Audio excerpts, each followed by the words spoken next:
Ça aussi, c'est une énorme découverte. Ça, c'est une merveille. Le gars, il est médecin. Il écrit mieux que certains écrivains.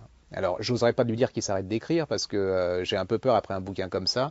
Ça s'appelle Les derniers jours de Stevensweg. L'auteur s'appelle Laurence Sexic et c'est aux éditions Flammarion. Et là, on touche à la beauté et à la finesse absolue. Ça, j'avoue que ça a été un des grands chocs. Je l'ai fait lire à Valérie Expert qui a adoré, Marina Kaerdankos qui a fondu. Enfin, ça vraiment, nos clients sont complètement ébahis par ce bouquin. Alors, l'histoire, elle est très simple. C'est l'histoire des derniers jours, des dernières années de Stevensweg. Stevensweg, vous connaissez, hein, la pitié dangereuse, enfin tous ces grands, c'est un des plus grands écrivains autrichiens du fin 19e, début 20e. Il vit à Vienne, c'est vraiment un des grands intellectuels. Le nazisme arrive, il ne voit rien, enfin au début il ne voit rien venir, mais il est contraint, comme Freud, il fuit. Il va fuir déjà en Angleterre. En Angleterre, on va lui faire comprendre que peut-être qu'il pourrait aller ailleurs parce que il est autrichien, donc il est dangereux. Il est peut-être espion, il est peut-être, enfin on appelle ça un alien ennemi. Donc il se sent pas très bien. Il s'est remarié entre temps, avec une jeune femme asthmatique. Il va fuir Londres. Il va aller à New York. New York, c'est pareil, il se sent pas bien et il va arriver au lieu où il va mourir, c'est-à-dire au Brésil. Et au Brésil, il débouche, alors c'est comble de l'ironie, il va tomber dans une station qui a été créée pour la femme du dernier empereur du Mexique, qui était autrichien.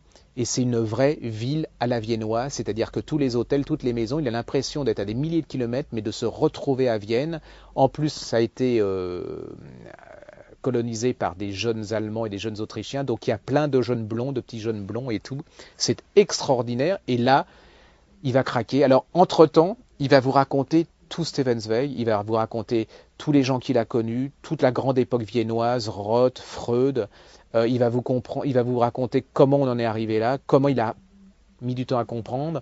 C'est aussi une histoire d'amour, avec cette femme, cette jeune femme, avec beaucoup de différence d'âge. Il va raconter sa première femme.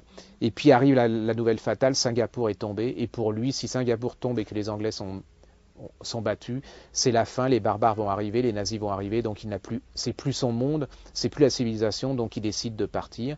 Et il y a cette dernière scène où il va se suicider avec sa jeune femme, qui est extraordinaire. C'est un livre d'une finesse, d'une érudition, mais tout en n'étant pas pédant, c'est-à-dire que vous êtes dedans, vous lâchez pas le style, en plus c'est au service de l'histoire, donc c'est d'une clarté, c'est comme une partition de musique. Allez-y, c'est vraiment un des romans indispensables de cette année.